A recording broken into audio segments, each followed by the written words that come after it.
aime.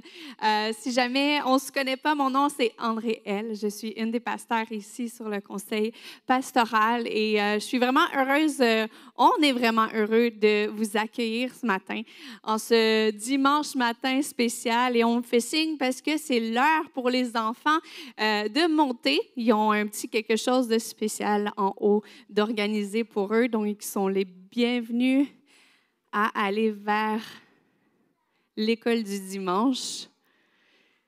Donc, si on ne se connaît pas, mon nom, c'est Andréelle et heureuse d'être là ce matin avec vous. Souvent, aux fêtes de maman dans les églises qu'on voit, c'est soit oui, il y a une femme qui prêche, on prêche sur le Proverbe 31 où on parle de la femme vertueuse, ou on partage par rapport à une femme de foi dans la Bible. Mais aujourd'hui, ce que je voulais faire, c'est vraiment de donner le micro à des femmes exceptionnelles de notre Église. Donner le micro à ces femmes de foi, ces femmes de cœur, ces femmes avec de l'expérience. Et mes hommes, ce n'est pas le temps de déconnecter parce qu'on a des petits morceaux pour vous. OK? On a pensé à vous malgré le fait que c'est tous des femmes qui vont être invitées. Je vous conseille de penser, je ne sais pas si vous vous rappelez du film « Ce que femme veut ». Ça a sorti dans les années 2000. C'est sûrement votre femme qui vous a fait écouter ce film-là. C'est l'histoire d'un homme qui tombe sur la tête et lorsqu'il se réveille de sa chute, il entend les pensées des femmes qui l'entourent. Donc, ce matin, c'est votre moment de savoir ce que femme veut.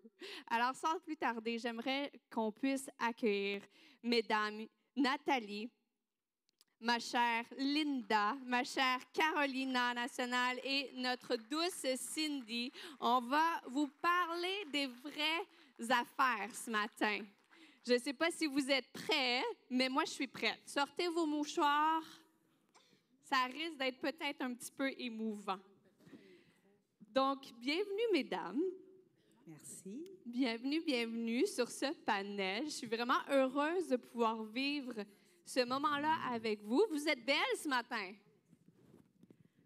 Merci. Merci. Tout le monde a son micro? Oui, superbe. Donc, tout d'abord, on va commencer parce que peut-être pas tout le monde vous connaît aujourd'hui. Donc, j'aimerais ça qu'on puisse commencer par vous présenter un peu. Dites-nous qui vous êtes, un fait coquet.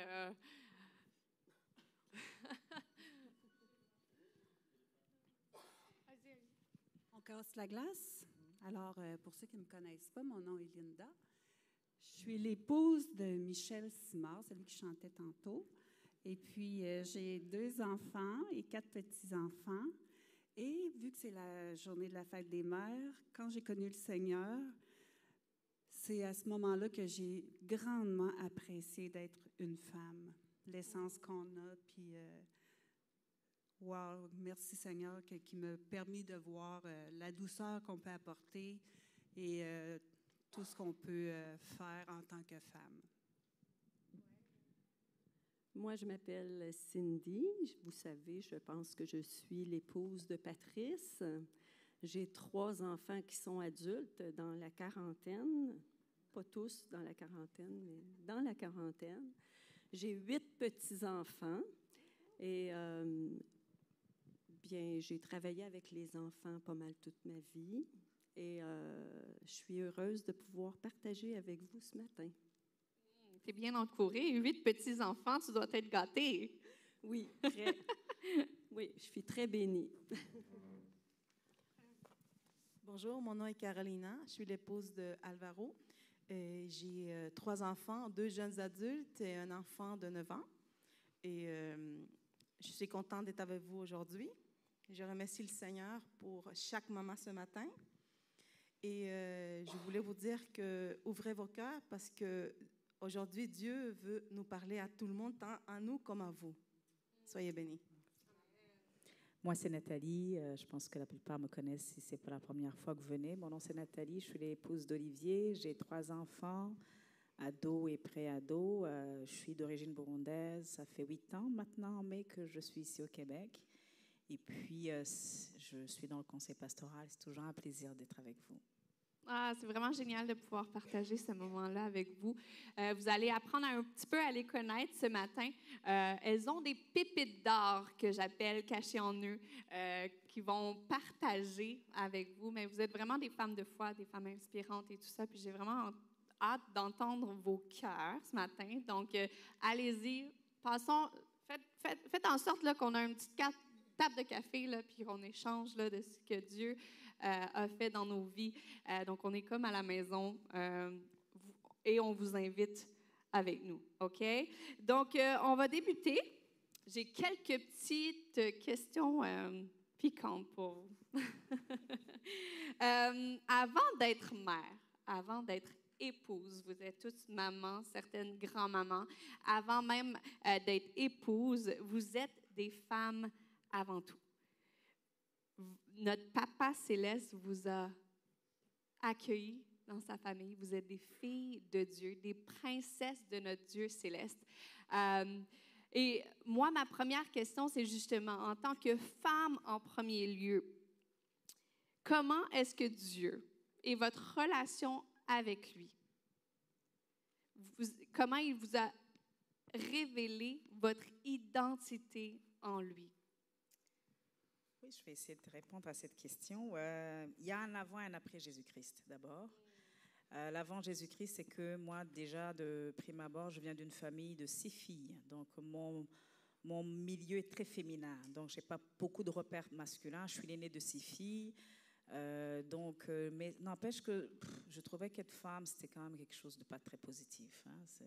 Je trouverais que j'aurais voulu être mieux ou j'ai toujours voulu avoir des jobs un peu masculins pour un peu m'affirmer. Je trouvais que la condition féminine n'était pas terrible.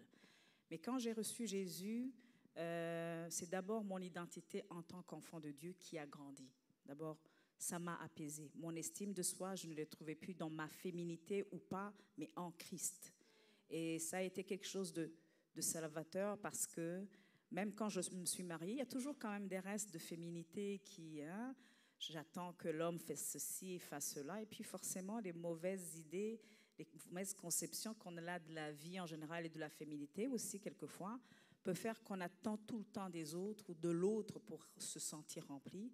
Et moi, dans mon cheminement d'identité, de ma foi avec Dieu, c'est que quelque part, Dieu m'a ramené en me disant « Hey, c'est moi qui te comble, je te suffis. Ne recherche pas ailleurs ce que moi seul peux te combler. » Et je trouve que ma foi, le fait de grandir avec Jésus m'a confortée dans ma féminité. Pour la première fois, j'ai commencé à aimer être une femme, entre guillemets. J'ai apprécié que les dons que Dieu nous avait donnés, cette sensibilité, cette intuition, beaucoup de choses que l'on a étaient positives. Donc, ça m'a beaucoup aidé à cheminer dans ma relation aussi avec Olivier, de savoir que je ne suis pas un vampire émotionnel, quoi, que quand même Dieu avait sa place dans ma relation avec lui. Et ça m'a confortée. Donc, savoir qui je suis en Jésus et comprendre que je suis d'abord sa fille m'a permis de comprendre qu'être une épouse, être une femme, être une mère, ce sont des fonctions, mais mon identité jamais ne changera. Ah, amen. C'est fou. Est-ce que ça a changé la donne alors que, justement, personnellement, sûrement pour toi, mais aussi en tant qu'épouse, en tant que mère avec tes enfants, oui. Le fait de t'identifier à Dieu, oui. Qui nous a fait à son image. Absolument. Parce que moi, j'ai aussi une formation de médecin, même dans ma carrière, ça a changé. Quand je suis venue ici au Québec, j'ai dû abandonner ma carrière de médecin, mais ça a été un deuil pour moi. Donc, je m'identifiais à ce que je faisais. Et on s'identifie dans la maternité par rapport à ce qu'on fait. Et ouais. Des fois, on se regarde dans la glace, on se dit, est-ce que j'ai bien fait, j'ai mal fait? Est-ce que je suis une bonne maman, pas bonne maman? Mais le fait de me regarder dans la glace en disant, je suis la fille de Dieu, j'ai confiance en Dieu, parce qu'avoir la foi, c'est de dire, Seigneur, j'ai des erreurs et des forces, j'ai des faiblesses et des forces, mais je crois que même avec mes forces, je vais aider mes enfants à évoluer, mais même avec mes erreurs, ce sera l'opportunité pour toi, Dieu, de venir les combler, parce que je ne suis pas appelée à être leur Dieu dans leur vie.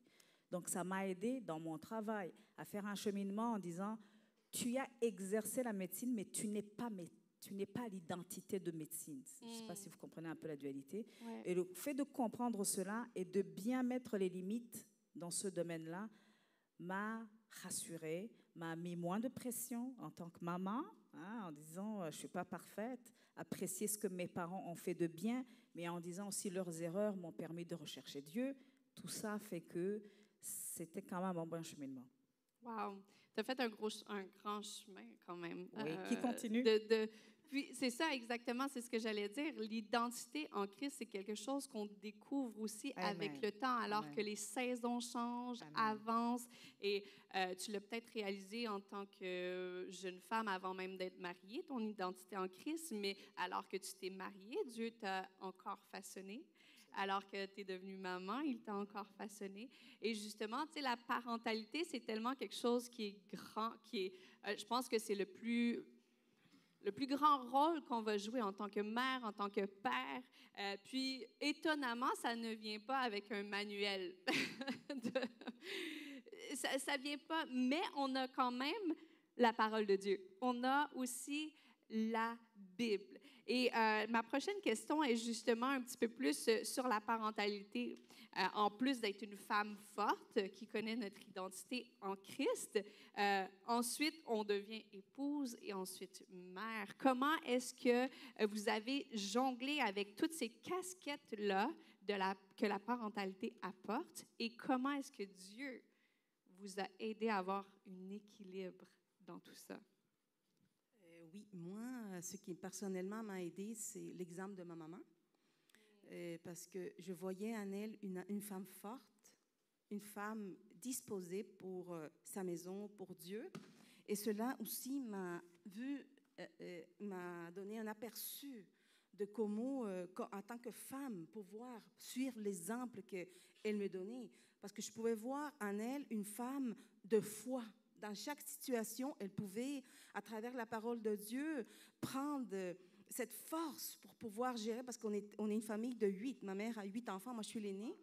Fait que c'était pas facile. Il y avait beaucoup de mouvements à la maison. Il y avait beaucoup de situations que ça demandait que Dieu soit là pour pouvoir te donner l'aide, pour pouvoir gérer les situations. Parce qu'on vit dans un monde qui bouge, un monde qui est toujours en mouvement. Fait que c'est pas facile prendre ton temps pour pouvoir personnellement chercher Dieu, parce qu'une fois que tu cherches cette présence de Dieu et tu laisses que Dieu forme ton caractère en toi, c'est facile après pouvoir le suivre, pouvoir être soumise à lui, pouvoir comprendre c'est quoi ta direction dans la vie. Tu as déjà un bagage dans ta vie. Alors ma mère, ça a été un point déterminant en tant pour femme, pour moi, pour pouvoir suivre l'exemple d'épouse qu'elle était dévouée avec son mari.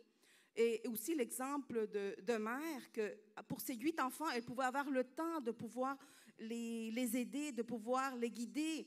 Fait que cet exemple, pour moi, a marqué ma vie d'une façon impressionnante. Fait que je dis à chaque maman, le temps que vous passez avec vos enfants, prenez le temps de les guider dans sa parole. Puis même des fois, on pense que les petits gestes qu'on fait ne marquent pas la différence. Mais non, ils font la différence parce que j'ai vécu avec ma maman cette différence, que le moindre petit détail, je pouvais voir en elle une femme que je pouvais la suivre. Et que même dans la Bible, on voit des femmes exemplaires, des femmes qui ont marqué l'histoire. Et pour moi, ma mère a marqué mon histoire parce qu'à travers elle, je peux maintenant aider mes enfants. Je peux, à travers elle, par son exemple, montrer cet amour et avoir un espace dans chaque situation de ma vie pour Amen. pouvoir gérer ça. Est-ce que je peux juste dire quelque chose? Oui. Que vous soyez maman, spirituelle ou humaine, vous avez un impact. Même dans les petits gestes, comme tu viens de dire, c'est super puissant. Dans les petits gestes comme dans les plus grands, même si vous pensez, parce que parfois on fait des choses puis on pense même pas que ça a un impact ou on pense que ça tombe dans le vide entre deux chaises puis que le cœur de nos enfants ne le reçoit pas. Mais ce sont tous des semences. Alors que vous priez, alors que vous jeûnez, alors que vous passez des nuits à peut-être compter les heures puis vos enfants ne rentrent pas ou peut-être qui semblent être loin du Seigneur, je veux juste vous dire, tout ce que vous avez fait, tout ce que vous leur apportez a un poids. Ça a un poids, ça fait une différence. Merci pour ça, parce que j'avais besoin d'en entendre aujourd'hui. D'entendre ça alors que je change encore des couches, moi. Je n'ai pas des grands-enfants, mais je change des couches. Et puis, non, mais j'ai déjà entendu dire une maman, alors qu'elle pliait son linge, moi, c'est la chose que je déteste le plus de faire. Je peux laver les salles de bain, tout ça, mais plier du linge, c'est long, puis c'est plate. OK? Mais à un moment donné, il y a quelqu'un qui m'a encouragée, qui m'a dit, moi, quand je plie mon linge, je plie le linge en priant pour chacun des enfants. Les paires de bas, c'est les pieds de mes enfants qui vont les porter, et puis c'est Dieu qui guide leurs pas. Puis j'étais comme, oh my, que je vais plier mon linge autrement à partir d'aujourd'hui. Puis depuis, ça a changé la donne. Ça a changé la donne. Chaque petite chose, hommes et femmes, OK? Oui, on est des femmes, mais chaque chose que vous, hommes aussi, faites, font la différence. Même dans la cuisine, on est en train de cuisiner. C'est un moment spécial pour présenter ça au Seigneur. Des fois, on n'a pas le temps parce qu'on bouge. Mais chaque petit moment que Dieu nous donne dans la vie, on a 24 heures. On peut en profiter de chaque moment. Quand tu prends ton petit café, wow, c'est un moment que tu peux dire merci Seigneur pour ce beau matin. Et là, tu pars déjà avec ton Créateur. Tu laves la vaisselle. Wow, moi, j'en profite. Il y a plein de choses que tu peux dire au Seigneur, mais simplement tu dis, Seigneur, comme je lave cette assiette, nettoie mon cœur. Tu es en train de conduire, Seigneur, pendant que je suis en train de conduire, conduis, guide-moi, Seigneur. Fait que chaque petit moment de notre vie, on peut parler au Dieu. Fait qu'on peut s'approcher plus. On peut avoir plus d'intimité avec lui parce que c'est ça qu'il veut. Il veut que vous le connaissiez comme lui, il vous connaît déjà. Et une petite expérience que nous avons eue comme couple dans ce qui est pilier pour notre foi, il y avait une situation de santé très difficile, que c'était crucial, mais il fallait vraiment qu'on s'appuie en Dieu. Et je pense que comme couple, c'est important aussi, comme hommes et femmes, de s'unir. On s'est unis dans le même but, le même principe. Parce que quand on est unis, les choses commencent à changer. Alors, même l'ambiance, même la joie, vient notre cœur envahir cette joie parce qu'on est dans le même but, dans le même, comment tu pourrais dire, André, dans le même focus, même chemin. Fait que je pense que c'est ça qui fait la différence. Notre foi grandit. Et laissez-moi vous dire qu'on a vu la gloire de Dieu. Quelque chose qui pourrait être impossible, j'ai cru que rien, mais vraiment rien, n'est impossible pour Dieu. Fait que soyez toujours à l'aise de lui parler comme on parle maintenant, avec cette confiance, parce que c'est votre Père.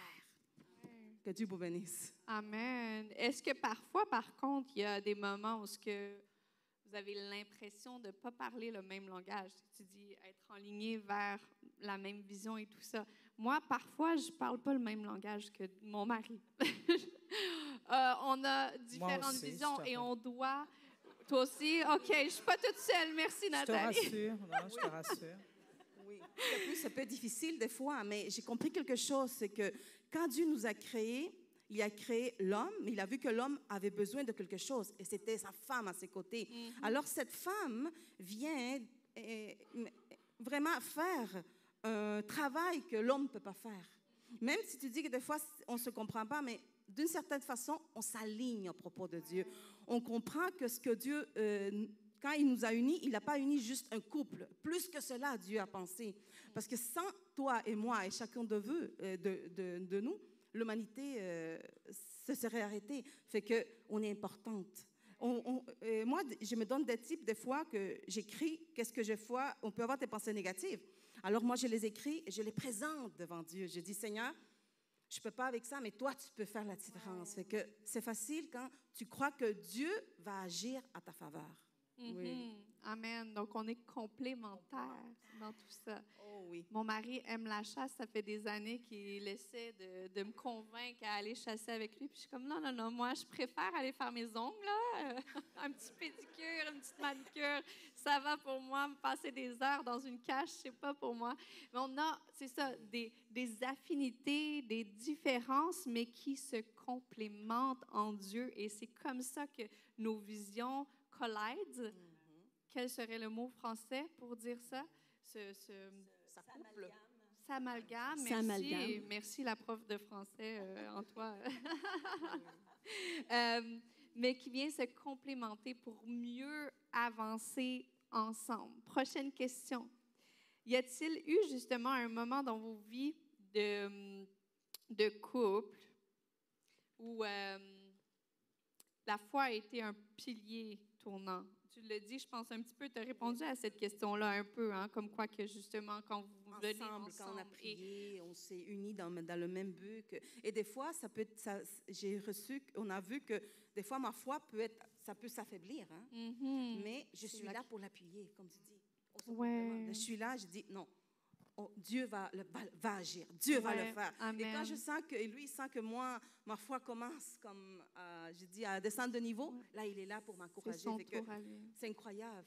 On peut voir qu'ensemble, quand Dieu nous a créés, il savait que moi, j'allais l'aider et lui allait m'aider. Amen. On forme, dans certains mots, la pensée intentionnelle de Dieu, je peux dire. Amen. Oui, tellement. Oui. Puis justement, on prend un petit moment pour vous, messieurs, parce que vous êtes importants. Comme tu viens juste de dire, Carolina, on se complémente. Donc, vous avez des dons et des talents qui impactent nos vies, qui impactent la vie des femmes qui vous entourent. Dieu vous a établi en tant que chef, en tant que leader de votre famille, et vous avez un énorme impact sur qui on peut devenir.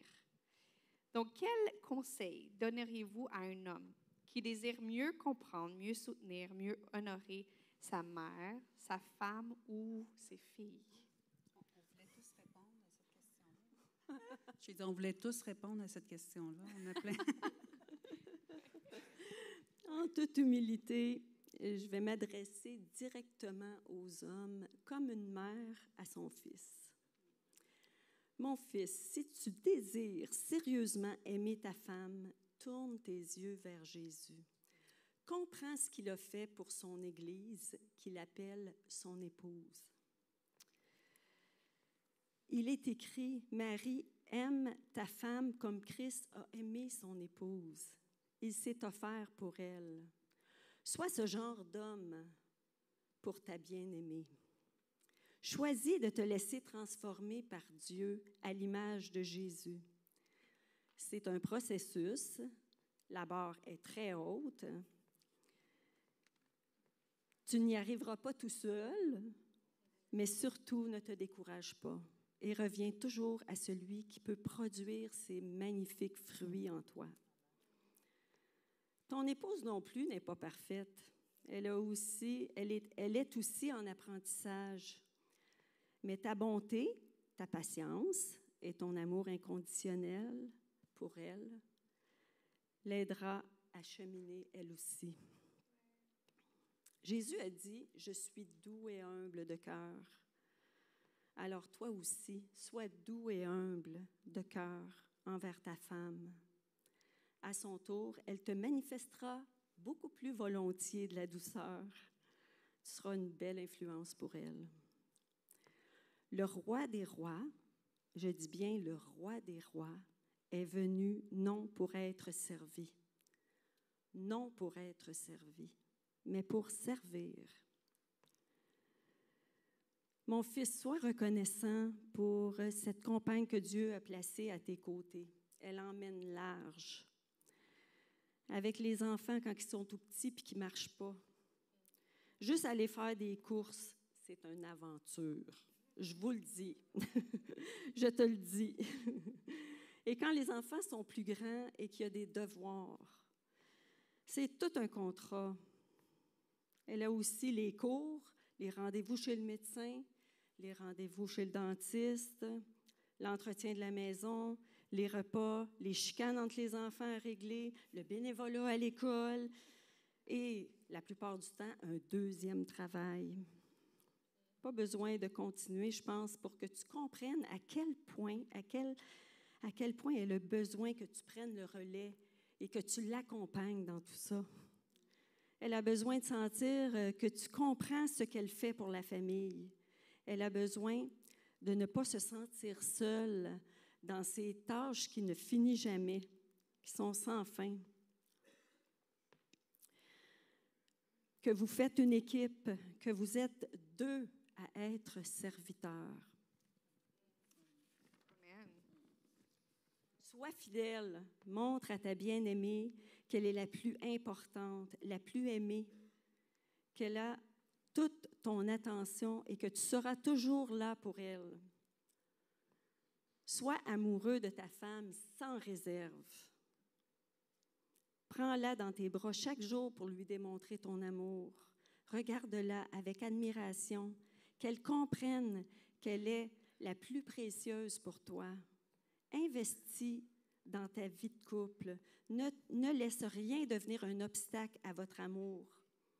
Sois à l'écoute, pardonne, accompagne-la dans ce qu'elle vit. Garde ton cœur et tes regards pour elle. Veille sur les regards, les petits gestes envers les autres femmes, même ceux qui semblent banals. Montre-lui qu'elle sera toujours la seule pour toi. Exprime-lui combien tu chéris l'idée de vieillir avec elle. Mon fils, rappelle-toi qu'une chose que l'Esprit de Dieu veut faire en toi, c'est la maîtrise de soi. Dans les désaccords et les moments de colère, parce qu'on peut être contrarié des fois, rappelle-toi qui tu es et comment toi aussi tu as besoin d'être pardonné. Fais attention à tes paroles. David a dit que ta bouche soit comme la plume d'un habile écrivain.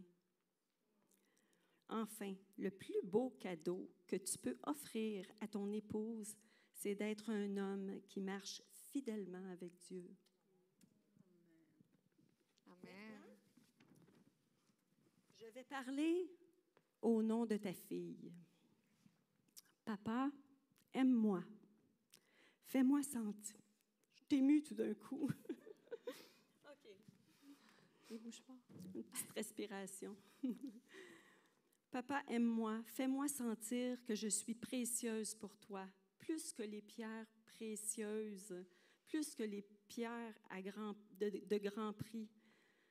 Sache que je suis fragile comme une fleur qui, par une seule maladresse, peut se briser. J'ai tellement besoin de toi. Tout ce que tu fais pour moi va contribuer à me construire, à me façonner pour l'avenir.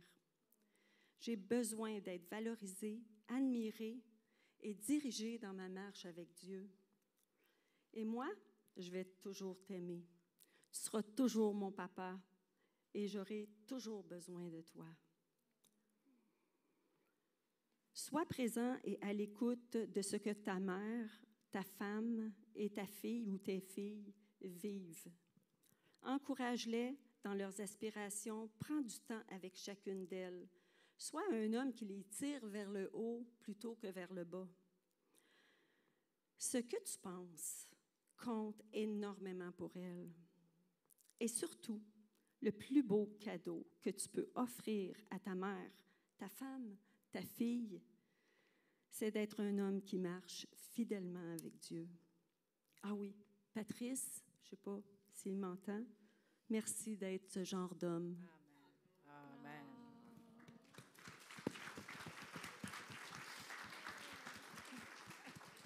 Donc, même si ce n'est pas la fête des pères aujourd'hui, vous avez une lettre d'amour de notre Très beau. C'est vraiment plein de clés que je vais ressortir avec, que ce soit pour moi en tant que maman, pour moi en tant que femme, mon identité en Dieu, pour Dave, pour lui rappeler ce qu'il peut faire de... Non, merci mon amour d'être un bon papa, j'avais une belle surprise ce matin sur la table avec un beau bouquet de fleurs, une petite carte, puis même toute la fin de semaine. Non, j'ai été gâtée. On est gâtés quand même avec nos hommes, mais comme on a dit tantôt, c'est comment est-ce qu'on va se complémenter, travailler ensemble, parce qu'en fait, le but que Dieu a amené l'homme et la femme, c'est en fait pour pouvoir donner aux générations qui suivent après nous, que ce soit nos enfants, que ce soit nos petits-enfants.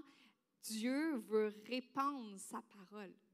Dieu veut créer une armée de fidèles, une armée qui va être passionnée pour lui. Et tout ça commence avec nous, le couple, la maman, le papa. Que ce soit spirituel, encore une fois, pour ceux qui peut-être qui n'ont pas eu l'opportunité d'avoir des enfants, je veux juste vous dire, il y a quand même ce cœur-là de maman qui est en vous et vous pouvez quand même prendre soin spirituellement, être une maman spirituelle pour des enfants spirituels de l'Église, de votre entourage. Donc, je veux juste vous dire, vous avez un impact, on a un impact, mais qu'est-ce qu'on peut faire pour les générations qui suivent?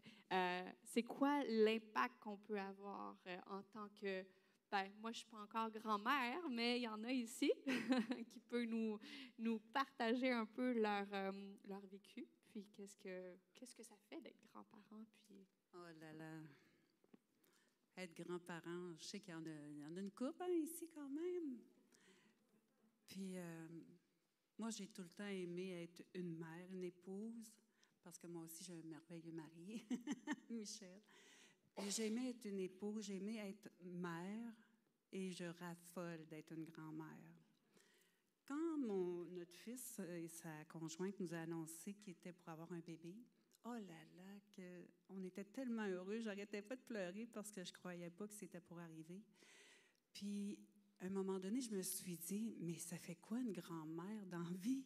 Parce que moi, j'ai pas jamais eu de grand-mère, ni de grand-père, puis je savais pas qu'est-ce que ça faisait vraiment une grand-mère réellement avec le Seigneur, tu sais. Puis j'ai réfléchi longuement à ça, puis ce que j'avais sur mon cœur, c'était vraiment d'aimer mes enfants premièrement. Que jamais ils perdent leur place. Parce que des petits-enfants, on sait ce que ça fait, hein? Wow, on vire fou, hein? On voit qu'eux, tout est beau, sont parfaits. Mais ce que j'avais sur mon cœur, c'est que mes enfants, nos enfants, on a 2 grands-enfants, Michel et moi, Francis qui a 42 ans et Roxane qui en a 36. Mais c'était qu'eux sachent qu'ils ont leur place, premièrement. Ensuite, ce sera les petits-enfants. Alors, on a veillé beaucoup à ça, Michel et moi. Puis, en tant que grand-mère, c'était pas de donner des conseils. Ils savent quoi faire, nos enfants.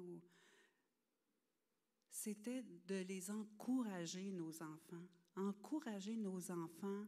Wow!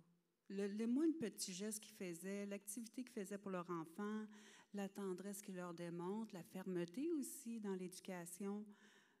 On ne manquait pas, encore aujourd'hui, là, on ne manque pas une occasion pour leur dire comment ce sont de bons parents. Wow, ils font un beau travail avec leurs enfants, puis on soulève souvent les qualités de leurs enfants, la qualité de l'éducation qu'ils donnent à nos enfants.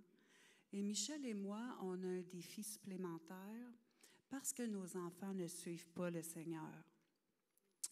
Alors, moi, c'est arrivé par maladresse et par manque de sagesse que je parle du Seigneur à mes petits-enfants, ce qui a créé des froids entre mon fils et nous.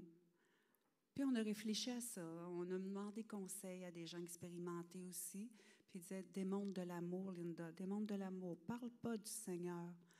Alors, c'est ce qu'on a fait. C'est pas toujours facile parce que des fois, on aimerait ça glisser un petit « Amen », là, tu sais, mais... Amen. Mais d'une façon, c'est extraordinaire aussi, parce que ce sont nos gestes qui parlent. Ce sont notre amour intentionnel. On fait les choses avec intention. L'amour inconditionnel. De s'occuper de nos petits avec tendresse et...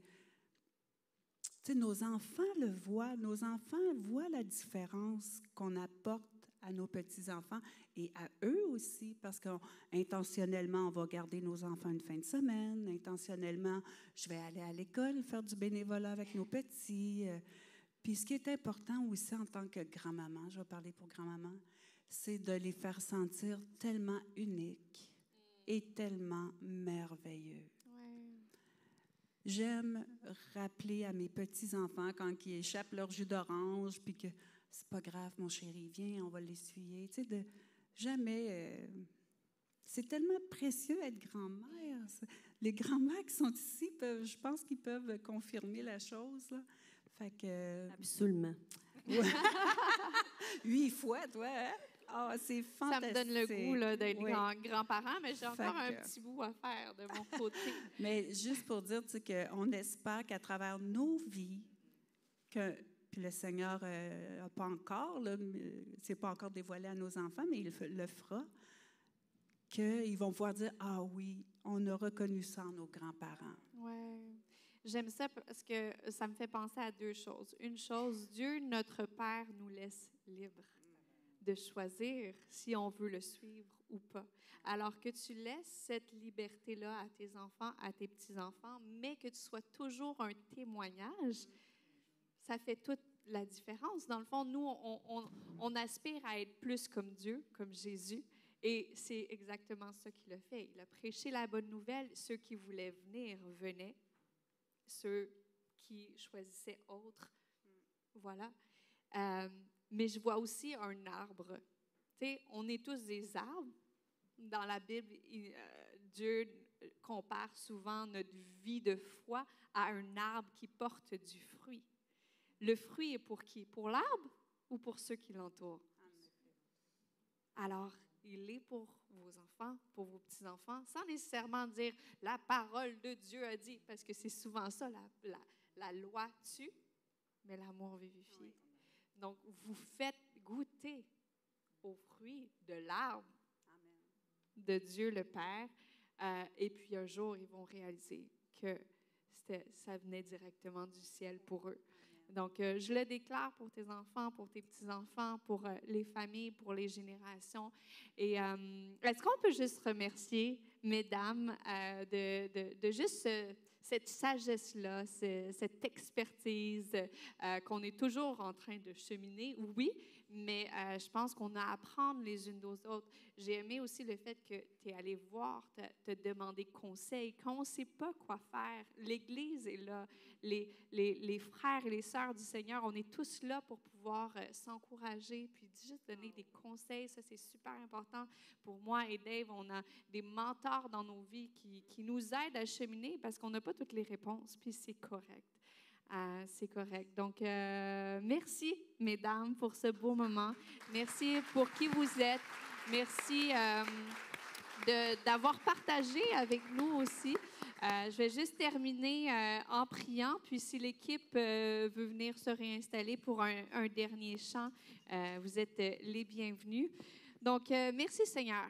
Merci parce que nous sommes une famille. Tu as choisi l'homme et la femme pour se complémenter.